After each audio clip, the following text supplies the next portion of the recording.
آپ نوٹ کر سکتے ہیں کہ درخت والی جگہ پر کہ جس گھر کے اطراف میں درخت لگے ہوں گے وہاں کے ٹیمپریچر میں، اور جس گھر کے اطراف میں درخت نہیں لگے ہوئے وہاں کے ٹیمپریچر میں آپ کو فرق ملے گا۔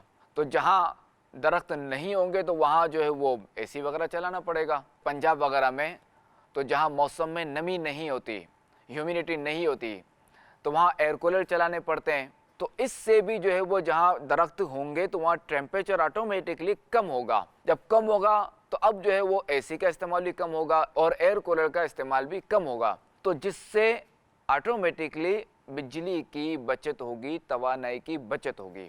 اب ہمارے ملک کی کیا صورتحال ہے؟ اقوام متحدہ کی رپورٹ کے مطابق پاکستان کے کل رقبے کا 4.8% جنگلات پر مشتمل ہے، جبکہ عالمی معیار کے مطابق ہر ملک میں 20% رقبے پر جنگلات ہونے چاہیے۔ ہمارے ملک پاکستان میں فی کس 5 درخت ہیں جو کہ بہت کم ہیں، اور پاکستان میں ہر سال 41,000 ایکڑ پر موجود درختوں کو کاٹ دیا جاتا ہے، جبکہ نئے درختوں کی کاشت انتہائی کم ہے۔ پاکستان کے شہروں کو ہیٹ ویو کا سامنا ہے کیونکہ شہروں میں ہریالی کی کمی ہے، جس سے گرمی کی شدت میں اضافہ ہو رہا ہے اور اوسط درجہ حرارت بڑھ رہا ہے۔ اور کراچی کو دیکھا جائے تو اس کی صورتحال اور زیادہ خراب ہے کہ جہاں درختوں کی شدید کمی ہے، کہ جس کی وجہ سے درجہ حرارت میں اضافہ ہوا ہے، ٹیمپریچر میں اضافہ ہوا ہے، کہ کراچی میں جو ہے وہ ٹیمپریچر 2024 میں 47 ڈگری تک گیا، اور جو محسوس کیا جانے والا ٹیمپریچر ہوتا ہے، جو فیلنگ ٹیمپریچر ہوتا ہے،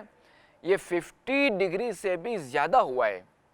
اور یہاں کے جو رہائشی ہیں، یہاں کے جو رہنے والے ہیں، وہ اس کو اچھا خاصا اب جو ہے وہ جان چکے ہوں گے۔ رپورٹس کے مطابق 2024 میں سینکڑوں افراد گرمی کی شدت کی وجہ سے انتقال کر گئے، اور 2015 میں بھی جو ہیٹ ویو جو ہوئی تھی اس سے بھی تقریباً جو ہے وہ 1500 اموات ہوئیں۔ مستقبل میں عالمی صورتحال اس حوالے سے کہا جاتا ہے کہ 1000 ارب ڈالر ہر سال کی ضرورت ہوگی صرف سمندر کے قریب رہنے والی آبادی کو بچانے کے لیے۔ دنیا کی 5 ارب کی آبادی کو پانی کی قلت ہوگی۔ دنیا کے 1 ارب انسان اپنی بقا کے لیے، اپنے آپ کو بچانے کے لیے ہجرت پر مجبور ہوں گے۔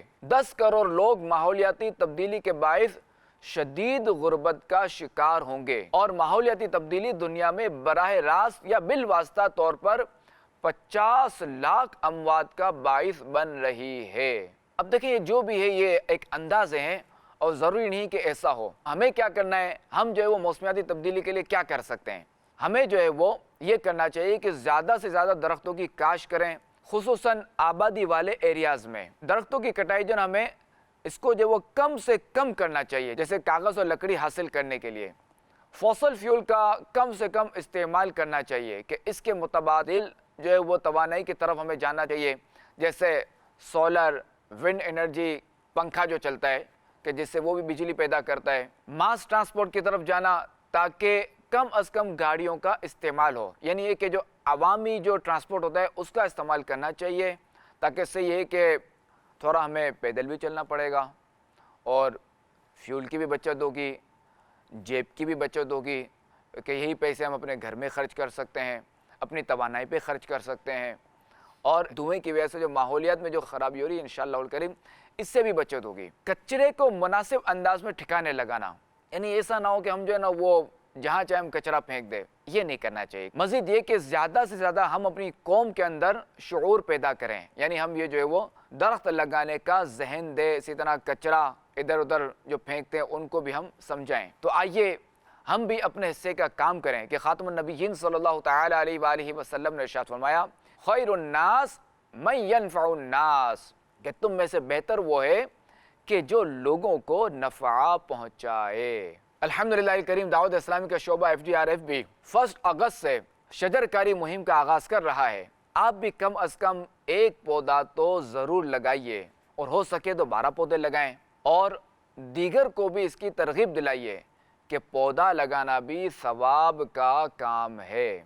اللہ کریم کے آخری نبی صلی اللہ تعالی علیہ وآلہ وسلم نے فرمایا، جس نے کوئی درخت لگایا اور اس کی حفاظت اور دیکھ بھال پر صبر کیا یہاں تک کہ وہ پھل دینے لگا، تو اس میں سے کھایا جانے والا ہر پھل اللہ کریم کے نزدیک اس لگانے والے کے لیے صدقہ ہے۔ تو پودا لگانا ہے اور درخت بنانا ہے،